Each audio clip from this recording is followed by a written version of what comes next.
नमस्कार दोस्तों, स्वागत है आपका अपना ऑनलाइन स्टडी चैनल पर। तो आज की वीडियो में हमने फिजिक्स से रिलेटेड जितने भी प्रश्न बन सकते हैं या प्रीवियस ईयर में पूछे गए हैं उनके आसपास प्रश्नों को इंक्लूड किया है। तो वीडियो को थोड़ा डीपली देखिएगा, कौन कौन से टॉपिक से हमने आज प्रश्न इंक्लूड किए हैं। टोटल 10 टॉपिक से 70 प्लस प्रश्न उठाए हैं, तो वीडियो में ज़रूर आप लगाने की कोशिश करना। चलिए शुरू करते हैं वीडियो को। पहला प्रश्न है, what is the value of acceleration due to gravity at the centre of the earth. पृथ्वी के केंद्र पर गुरुत्वीय त्वरण का मान क्या होता है। थोड़ा सा इजी लगेगा आपको, लेकिन थोड़ा सा और डीपली तक जाइएगा तो और थोड़ा सा लेवल के प्रश्न देखने को मिलेंगे। तो दोस्तों, पृथ्वी के केंद्र पर गुरुत्वीय त्वरण का मान कितना होता है, तो यहाँ पर 0 होता है दोस्तों। पृथ्वी के केंद्र पर चारों दिशाओं में जो है गुरुत्वाकर्षण बल समान रूप से कार्य करता है पृथ्वी के, जिससे वे एक दूसरे को संतुलित कर देते हैं और जो नेट फोर्स होता है वो गुरुत्वीय त्वरण जो कि 0 होता है। पृथ्वी की सतह पर यदि हम जी का मान देखें दोस्तों तो 9.8 मीटर पर सेकंड स्क्वायर होता है। इसकी वैल्यू दो अलग अलग जगहों पर अलग अलग हो सकती है। जैसे पोल्स पर जाएंगे तो थोड़ा सा अधिक होता है, 9.83 मीटर पर सेकंड स्क्वायर के लगभग होता है, और इक्वेटर में जाएंगे तो जो है 9.78 मीटर पर सेकंड स्क्वायर होता है, तो थोड़ा सा कम होता है। तो इसको आपको ध्यान में रखना होगा। किसी ग्रह पर पलायन वेग निम्नलिखित में से किस पर निर्भर करता है। पलायन वेग के बारे में बात करेंगे दोस्तों, तो किसी ग्रह पर जो पलायन वेग होता है वह दिए गए सभी टॉपिकों पर निर्भर करता है। Radius of the planet, mass of the planet, gravitational constant, तीनों चीज़ों पर डिपेंड करता है। हम देखते हैं कि पलायन वेग क्या होता है।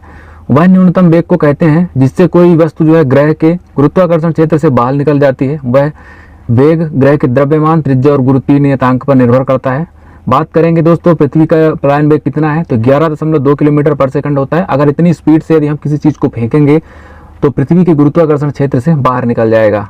एक और इम्पोर्टेंट फैक्ट यहाँ पर देखेंगे कि जो चंद्रमा का गुरुत्वाकर्षण बल कम होने के कारण उसका जो है पलायन वेग कम होता है, उसका वैल्यू होता है 2.38 किलोमीटर पर सेकंड। तो इसको भी आपको ध्यान में रखना होगा। निम्नलिखित में से गुरुत्वीय त्वरण बल के बारे में कौन सा कथन सही है। गुरुत्वीय त्वरण के बारे में दोस्तों यह दोस्तों सदैव आकर्षण बल होता है। इट इज ऑलवेज अट्रैक्टिव, यह सदैव आकर्षण बल होता है। गुरुत्वाकर्षण बल का मान ही दोस्तों सदैव आकर्षण होता है। दो वस्तुओं के बीच में यह बल लगता है जो कि एक दूसरे को आकर्षित करता है। यह हमेशा आकर्षण होता है, ना कि विकर्षण। ये कभी प्रतिकर्षण नहीं कर सकता।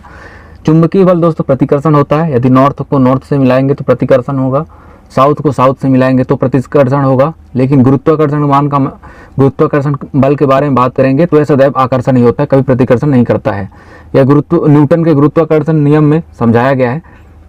और ब्रह्मांड में जो है दोस्तों ये सबसे कमजोर बल की श्रेणी में भी आता है, लेकिन सभी वस्तुओं पर हमेशा काम करता रहता है। तो यदि पूछा जाए सबसे कम बल कौन सा होता है तो गुरुत्वाकर्षण ही होता है। पृथ्वी की सतह से बहुत पास एक उपग्रह का कक्षीय वेग लगभग कितना होता है। सबसे पास में जो है कक्षीय वेग कितना होता है, 7.9 किलोमीटर पर सेकंड होता है दोस्तों।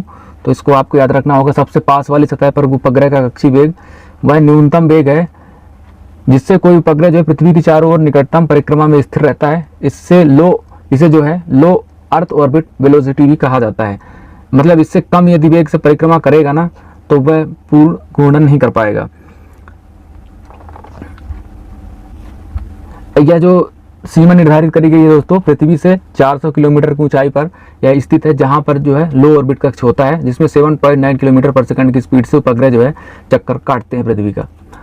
यदि दो वस्तुओं के बीच की दूरी को दोगुना कर दिया जाए तो इनके बीच का गुरुत्वाकर्षण बल कितना हो जाएगा। 1/4 हो जाएगा दोस्तों। ऑप्शन नंबर सी 1/4। न्यूटन का नियम कहता है दोस्तों कि गुरुत्वीय बल जो है दूरी की वर्ग के व्युत्क्रमानुपाती होता है, यानी कि दूरी दोगुना हो जाए तो बल 1/4 गुना हो जाएगा। यह नियम दोस्तों न केवल पृथ्वी पर लागू होता है बल्कि सभी ग्रहों के बीच में यह लागू होता है। यह नियम दोस्तों उपग्रहों की कक्षा, ज्वारभाटा और सौरमंडल की गतियों को भी समझाने में मदद करता है। इसके लिए फॉर्मूला होता है, उस फॉर्मूला से आपको पता चल जाएगा कि पृथ्वी के बीच में मतलब दो वस्तुओं के बीच की दूरी को दोगुना कर दिया जाए तो उनके बीच का जो गुरुत्वाकर्षण बल जो है कितना हो जाएगा, तो 1/4 गुना हो जाएगा। किस स्थिति में उपग्रह भूस्थैतिक हो जाता है।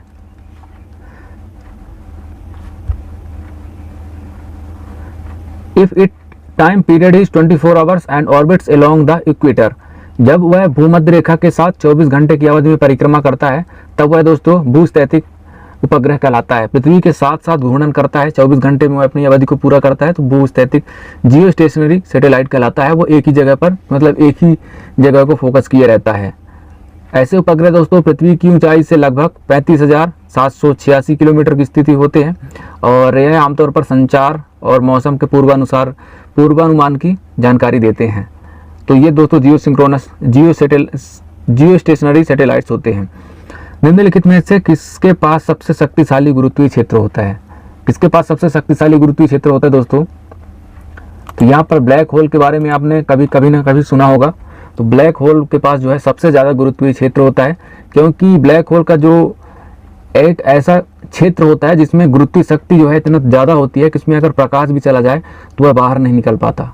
तो इसमें आपको याद रखना होगा कि गुरुत्वीय क्षेत्र वहाँ का बहुत होता है, जो कि इसके अंदर जो है इवेंट होराइजन नामक एक सीमा होती है जहाँ से वापसी आना बिल्कुल असंभव है। The unit of gravitational potential is, गुरुत्वीय विभव की इकाई क्या है? गुरुत्वीय विभव की इकाई होती है दोस्तों जूल प्रति किलोग्राम। गुरुत्वीय विभव वह कार्य है जो किसी वस्तु को गुरुत्वीय क्षेत्र में लाने के लिए किया जाता है प्रति इकाई द्रव्यमान के लिए। यह एक दोस्तों स्केलर क्वांटिटी है, अदिश राशि है। इसका मान जो है पृथ्वी के केंद्र की ओर अधिक ऋणात्मक होता है। गुरुत्वीय विभव की इकाई दोस्तों यहाँ पर जूल प्रति किलोग्राम हो जाएगा, यहाँ पर ऑप्शन बी। जब किसी वस्तु को भूमध्य रेखा से ध्रुवों की ओर ले जाया जाता है तो उसका भार क्या होगा? उसका भार दोस्तों बढ़ता है। क्यों बढ़ता है? क्योंकि वास्तविक गुरुत्वाकर्षण बल के कारण जो है गुरुत्वाकर्षण भी बढ़ता है, तो उसके कारण से इसका वजन भी बढ़ता है। अगला प्रश्न देखेंगे, due to less centrifugal force at poles. एक उपग्रह को मुक्त पतन में माना जाता है क्योंकि a satellite is said to be a free fall because, क्या कारण है कि एक उपग्रह को मुक्त पतन में माना जाता है? क्योंकि वह दोस्तों गुरुत्वाकर्षण के अधीन होता है। यही कारण है कि अंतरिक्ष यात्री भारहीनता का अनुभव करते हैं। यदि कोई अंतरिक्ष यात्री अंतरिक्ष में गया है तो उसको अपने भार का कोई भी अनुभव नहीं होगा। माइक्रोग्रेविटी की स्थिति कहलाती है। जब किसी पिंड को ऊर्ध्वाधर दिशा में ऊपर की ओर फेंका जाता है तो उसकी गति का शीर्ष बिंदु पर क्या होगा? शीर्ष बिंदु पर क्या होगा दोस्तों उसकी गति? शीर्ष बिंदु पर उसकी गति जो है शून्य हो जाती है, लेकिन त्वरण कभी शून्य नहीं होता है। इसलिए यहाँ पर ऑप्शन नंबर सी सही उत्तर हो जाएगा। इसको आपको ध्यान में रखना होगा। Velocity is zero but acceleration is not. त्वरण जो है जीरो नहीं होगा, लेकिन उसका गति जो है शून्य हो जाएगी। गति ऊपर जाते जाते घटती है और शून्य हो जाती है, लेकिन जी का वैल्यू जो है 9.8 मीटर पर सेकंड स्क्वायर हमेशा नीचे की ओर कार्य करता है। केवल गुरुत्वाकर्षण के प्रभाव में किसी पिंड की गति को क्या कहते हैं? सिर्फ गुरुत्वाकर्षण का प्रभाव हो रहा हो और वह गति कर रही हो तो मुक्त पतन, फ्री फॉल कहा जाता है उसको। जब कोई वस्तु केवल गुरुत्व बल के प्रभाव में हो तो उसे मुक्त पतन कहा जाता है। वायुमंडल ना हो तो दोस्तों सभी वस्तुएं जो है एक साथ गिरती हुई प्रतीत होती हैं। ऐसा स्टेटमेंट गैलीलियो ने दिया था। वायुमंडल के होने के कारण ही जो है वस्तुएं कोई जल्दी गिर जाती है, कोई लेट से गिरती है। यदि दो वस्तुओं को समान ऊंचाई से गिराया जाए, एक को विश्राम से और दूसरी को प्रारंभिक नीचे की और वेग के साथ, तो कौन पहले जमीन पर पहुंचेगी? तो कौन दोस्तों सबसे पहले जमीन पर पहुंचेगी? प्रारंभिक वेग वाले। जिसको थोड़ा सा अपन वेग दे के फेंकेंगे नीचे की ओर तो वह सबसे पहले पहुंचेगी। पृथ्वी के चारों ओर परिपथीय कक्षा में घूमते उपग्रह को केंद्रीय त्वरण कौन सा बल प्रदान करता है? गुरुत्वीय बल के कारण इनको केंद्रीय त्वरण प्रदान होता है और यह बल केंद्र की ओर कार्य करता है। इसके बिना जो है उपग्रह जो है सीधा चला जाएगा। जैसे ही आप देखते हैं कि पृथ्वी चक्कर लगाती है गोलाकार, तो वह गुरुत्वाकर्षण बल के कारण ही लगाती है, और यदि उसको गुरुत्वाकर्षण बल का अनुभव ना हो तो वह सीधा निकल जाएगी। एक भूस्थैतिक उपग्रह की आवर्त अवधि कितनी होती है? जियो स्टेशनरी सैटेलाइट की अवधि कितने होती है? तो वह भूस्थैतिक की बात करें दोस्तों तो पृथ्वी के साथ साथ ही वह रोटेशन करता है, तो इसलिए पृथ्वी का 24 घंटा के साथ साथ उसका भी 24 घंटा होता है। निम्नलिखित में से भूस्थैतिक उपग्रहों के बारे में कौन सा कथन सत्य है? तो यह दोस्तों stationary above a fix point on equator, वो इक्वेटर पर जो है इनकी कक्षा की तरह जो होते हैं और पृथ्वी की एक ही बिंदु पर ऊपर की ओर स्थित प्रतीत होते हैं। ये आमतौर पर दोस्तों दूरदर्शन, टीवी या मौसम सिग्नल के लिए काम में आते हैं। इसकी ऊंचाई जो है जियोसिंक्रोनस कक्षा में होती है। किस पदार्थ का यंग मॉडुलस किसका प्रतिनिधित्व करता है? किसी पदार्थ का जो है यंग मॉडुलस किसका प्रतिनिधित्व करता है? लंबवत खिंचाव के विरुद्ध। Option C, resistance to longitudinal strain.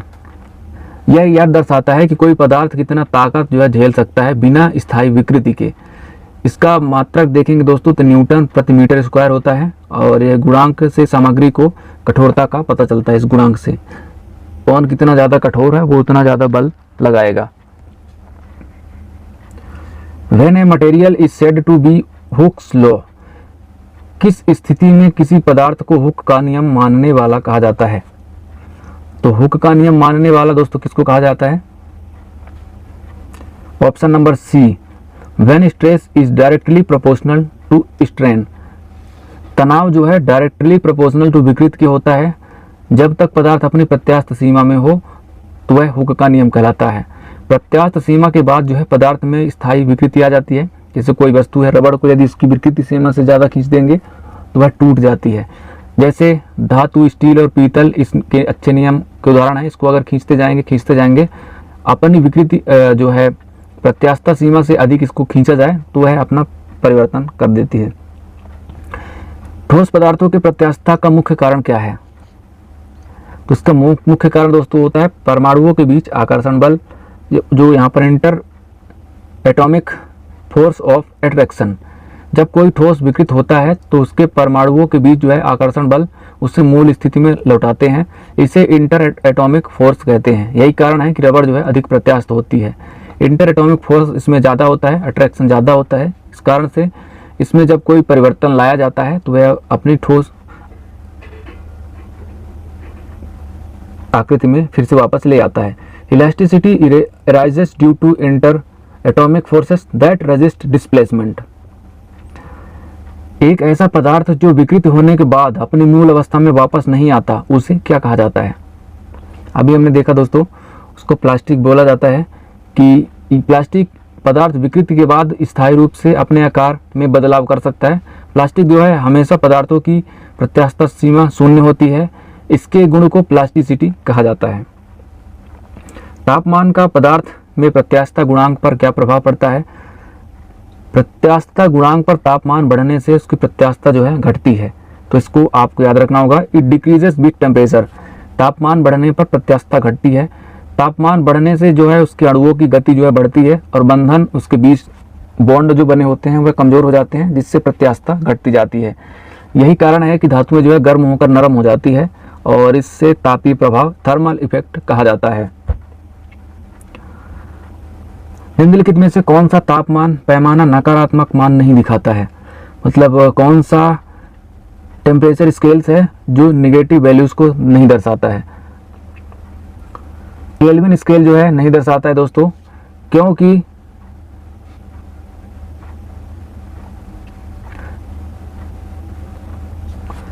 ये दोस्तों केल्विन पैमाना जो है नेगेटिव वैल्यू नहीं दर्शाता है। Kelvin scales start from absolute zero के से स्टार्ट होता है, इसलिए यह जो है नेगेटिव वैल्यूज नहीं दिखाता है।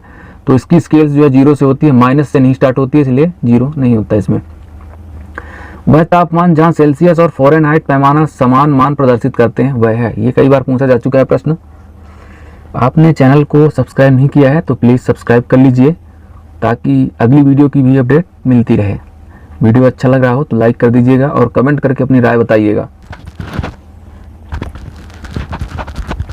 वह तापमान जहां सेल्सियस और फ़ारेनहाइट पैमाना समान मान प्रदर्शित करते हैं वह कौन सा है?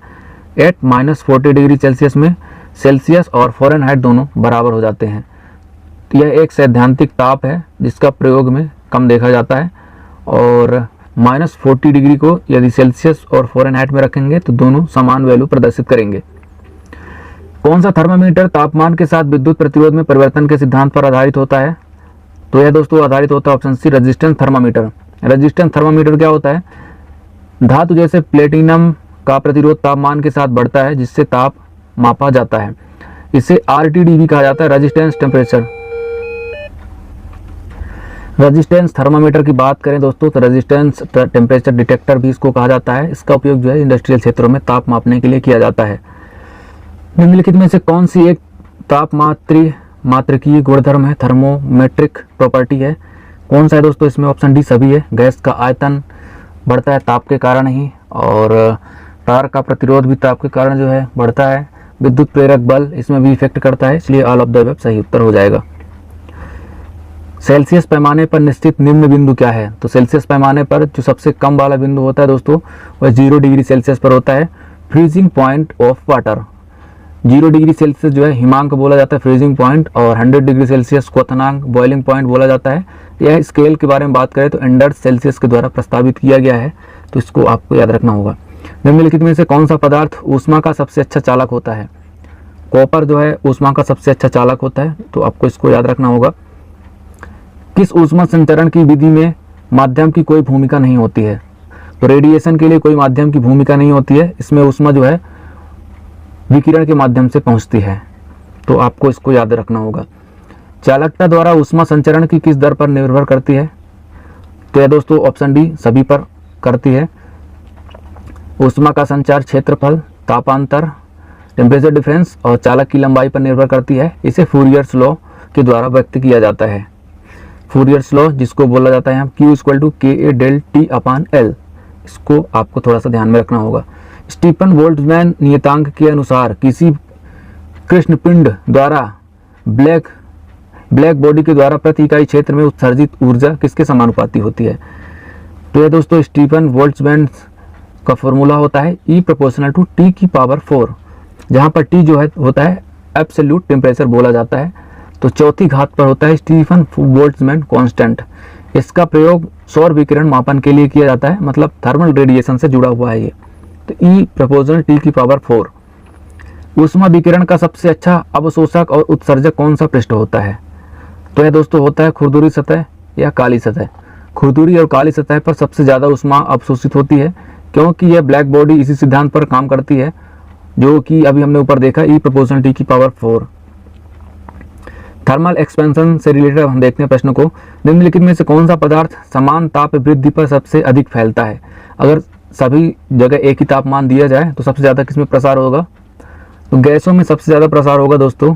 इसका थर्मल एक्सपेंशन जो होता है बहुत अधिक होता है, इसलिए जो है सबसे ज़्यादा प्रसार इसमें होगा।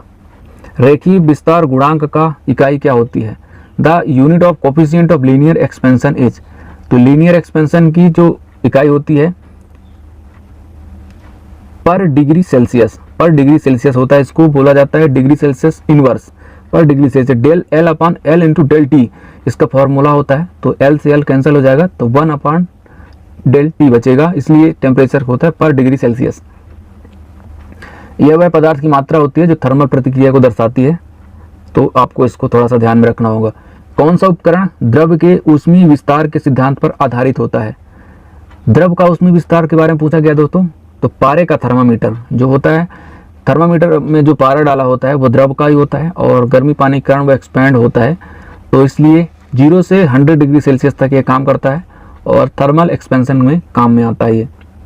यदि एक क्षण को गर्म करने पर उसकी लंबाई 1% बढ़ जाती है तो उसका आयतन लगभग कितना बढ़ेगा? 3 गुना 3% बढ़ेगा दोस्तों। आपको इसको थोड़ा सा याद रखना होगा। वॉल्यूम एक्सपेंशन की बात करें तो लीनियर एक्सपेंशन के 3 गुना बढ़ता है। वॉल्यूम एक्सपेंशन जो है लीनियर से 3 गुना बढ़ता है, तो इसके लिए फॉर्मूला दिया गया है del V = 3 into del L for small expansion. So volume increase जो है 3% ज़्यादा हो जाएगी। निम्नलिखित में से कौन सा ऊष्मीय विस्तार के संदर्भ में जो है सही पाया गया है? तो ऊष्मीय विस्तार के संदर्भ में यहाँ पर ऑप्शन नंबर सी में दिया गया है gases expand uniformly in all directions. Gas जो है सभी दिशाओं में समान रूप से फैलती है, ये तो आपको पता ही होगा। गैस सिलेंडर में अलग फैलती रहती है और कोई अलग जगह पर रखेंगे तो अलग फैली रहेगी। गैसों के अणु जो है मुक्त रूप से गति करते हैं और सभी दिशाओं में समान फैलाव करते हैं। इसका उपयोग जो है हॉट एयर बैलून में भी किया जाता है। तापमान परिवर्तन गैस के दबाव को जो है प्रभावित करता है। अब यहाँ से देखेंगे phase transaction and latent heat से रिलेटेड प्रश्न।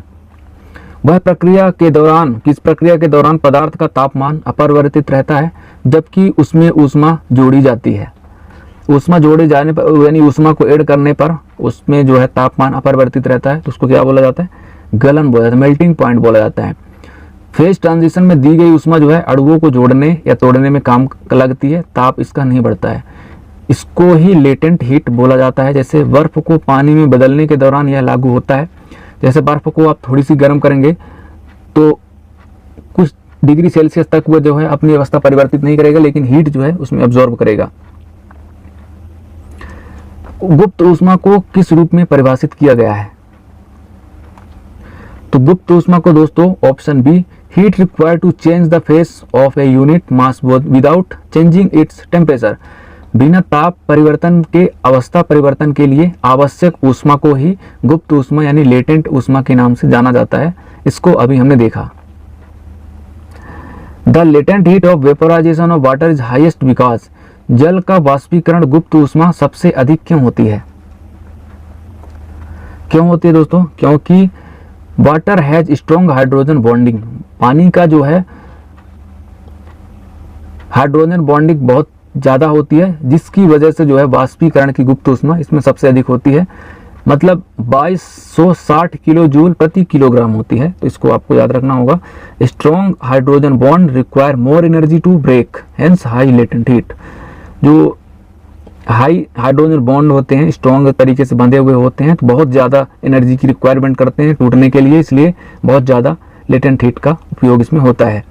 निम्नलिखित में से कौन सा कथन अवस्थांतरण के संदर्भ में सही नहीं है?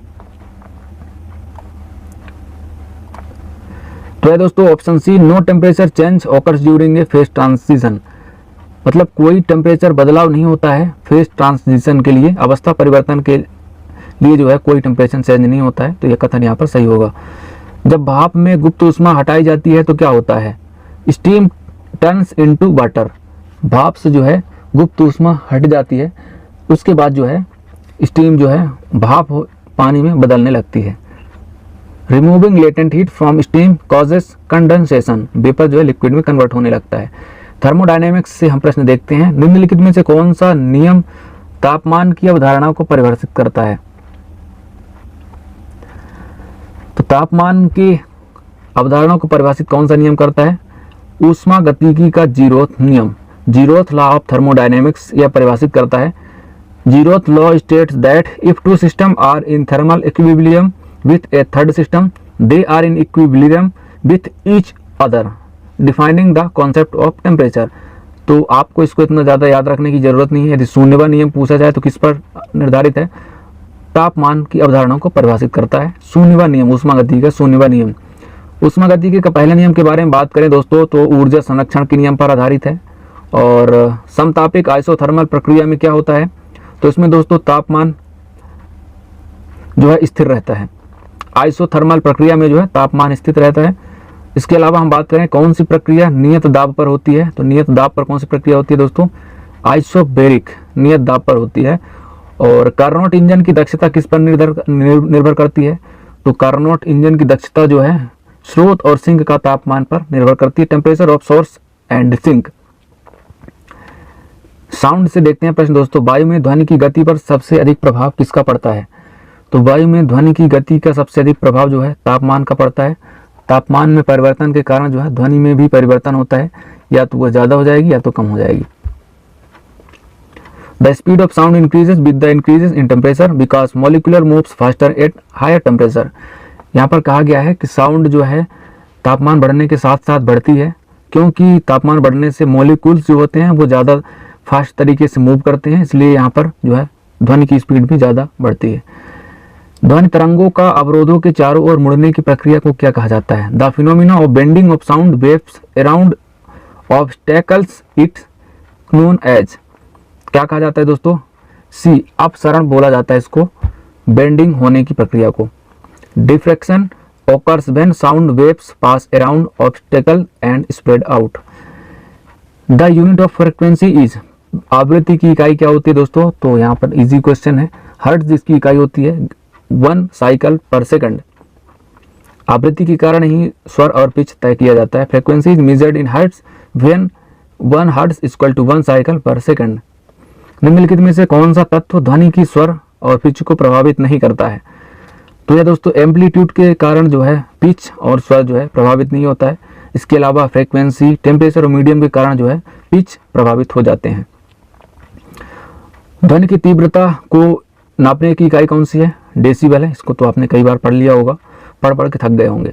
नेचर ऑफ लाइट से रिलेटेड प्रश्न को देखते हैं कि निम्नलिखित में से कौन सा ध्वनि की द्वैत प्रकृति का सबसे अच्छा वर्णन करता है? Describes the dual nature of light. तो डुअल नेचर ऑफ लाइट के बारे में यहाँ पर देखेंगे। प्रकाश जो है दोनों एक तरंग और कण के रूप में व्यवहार करता है। Light behaves at both A wave and A particle. दोनों प्रकाश और कण के रूप में, दोनों तरफ के रूप में व्यवहार करता है, इसलिए इसको डुअलिटी नेचर का बोला जाता है। वह घटना कहाँ जहाँ प्रकाश एक माध्यम से दूसरे माध्यम में जाते समय मुड़ जाती है, उसको क्या कहा जाता है? तो उसको दोस्तों अपवर्तन, रिफ्रैक्शन कहा जाता है। वह घटना जब प्रकाश जो है एक माध्यम से दूसरे माध्यम में प्रवेश करता है तो वह थोड़ा सा झुक जाता है या मुड़ जाता है, उसको बोला जाता है रिफ्रैक्शन, अपवर्तन। निर्वात में यदि प्रकाश की गति पूछा जाए तो कितनी होती है? तो इसको आपको याद रखना होता है 3 × 10⁸ मीटर पर सेकंड निर्वात में जो है प्रकाश की गति होती है। फोटो इलेक्ट्रिक प्रभाव में धातु की सतह से इलेक्ट्रॉनों का उत्सर्जन किस कारण से होता है? तो आवृत्ति वाली लाइट ऑफ सफिशिएंट फ्रीक्वेंसी, यदि पर्याप्त आवृत्ति की प्रकाश पड़ जाए उसमें तो उसमें इलेक्ट्रॉनों का प्रभाव उत्सर्जन होने लगेगा। फोटोवोल्टाइक सेल्स में यही होता है, जिससे सोलर एनर्जी रिसीव की जाती है। निम्नलिखित में से कौन सा गुण एक फोटोन को एक पारंपरिक कण के से अलग करता है? तो यह दोस्तों ऑप्शन बी, तरंग कण द्वैधता के सिद्धांत के अनुसार जो है फोटोन से जो है कण जो है अलग होता है। तो इसको आपको थोड़ा सा ध्यान में रखना होगा। विद्युत आवेश की इकाई क्या है दोस्तों? इलेक्ट्रिसिटी से रिलेटेड प्रश्न को देखते हैं। तो यहाँ पर कूलाम्ब विद्युत आवेश की इकाई है। एक चालक का प्रतिरोध किस पर निर्भर करता है? तो चालक का प्रतिरोध यहाँ पर चालक की लंबाई, क्रॉस सेक्शनल एरिया और चालक का पदार्थ, तीनों पर यहाँ पर जो है डिपेंड करता है। दो बिंदुओं के बीच विभवांतर 10 वोल्ट है। यदि 2 कूलाम आवेश एक बिंदु से दूसरे बिंदु तक स्थानांतरित करना है तो उस पर किया गया कार्य क्या होगा? तो यहाँ पर दोस्तों कार्य के लिए एक फॉर्मूला लगता है, W = Q × V। तो यहाँ पर डायरेक्टली मल्टीप्लाई हो जाएगा 2 × 10, तो यहाँ पर 20 जूल इसका सही उत्तर हो जाएगा। यहाँ पर दिया गया formula work done = charge × potential difference. So W = 2 coulomb × 10 volt और 220 जूल। सीरीज सर्किट में कुल प्रतिरोध क्या होता है? तो सीरीज सर्किट की बात करें दोस्तों तो टोटल प्रतिरोध जो है जुड़ जाता है आपस में, और पैरेलल के बाद में बात करें तो वह आपस में मल्टीप्लाई होते हैं। 1/R = 1/R1 + 1/R2 ऐसे करके जुड़ते हैं। एक प्रतिरोधक में विसर्जित शक्ति को किससे व्यक्त किया जाता है? पावर के लिए फॉर्मूला पूछा गया दोस्तों। तो पावर का फॉर्मूला होता है V²/R, P = I² × R, P² VI। मतलब चारों यहाँ पर सही हो जाएंगे, इसलिए ऑप्शन डी जो है सही उत्तर होगा। What is the unit of electric current? विद्युत धारा की इकाई क्या है? एम्पियर है। यहाँ पर इजी क्वेश्चन है। निम्नलिखित में से कौन सा पदार्थ विद्युत का अच्छा चालक है? तो विद्युत का अच्छा चालक कौन सा होगा? कंडक्टर ही होगा, और कंडक्टर यहाँ पर कॉपर है। वह नियम जो धारा विभवांतर को प्रतिरोध से जोड़ता है क्या कहलाता है? ओम के नियम दोस्तों। ओम का नियम के द्वारा यह बताया गया था। विद्युत शक्ति की इकाई क्या है? पावर की इकाई यहाँ पर दोस्तों वॉट से मापी जाती है। एक विद्युत सर्किट में एक प्रतिरोध को 2 गुना किया जाता है तो धारा क्या होगी? प्रतिरोध बढ़ेगा तो धारा आधी हो जाएगी, जितने गुना करेंगे उतना गुना कम हो जाएगी धारा।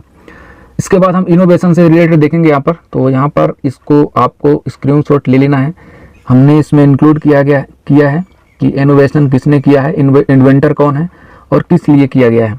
जैसे टेलीफोन हो गया, लाइट बल्ब हो गया, electric motor, theory of relativity, steam engine, printing press, penicillin, airplane, computing machine, internet, automobiles, vaccination. तो इन सबको आपको जो है स्क्रीनशॉट ले लेना है, यहाँ से प्रश्न बनते हैं। तो इसको जो है ज़्यादा लॉन्ग वीडियो हो जाएगा, इससे अच्छा कि आप इसका स्क्रीनशॉट लेके आप ढंग से इसको रिवीजन कर सकते हो। यहाँ और भी इंक्लूड किए हैं, मैंने 50 इन्वेंशंस को इंक्लूड किया है, तो आप जो है स्क्रीनशॉट ले लीजिएगा। तो इस प्रकार आज के रहे दोस्तों फिजिक्स से रिलेटेड 70 प्रश्न और 50 इन्वेंशंस। तो कैसे लगे आपको? अच्छा लगा हो तो कमेंट करके बताइएगा और लाइक ज़रूर करिएगा। यहाँ तक देख लिए हैं तो चैनल को सब्सक्राइब करिएगा ताकि अगली वीडियो की अपडेट भी आपके यहाँ तक पहुँचती रहे।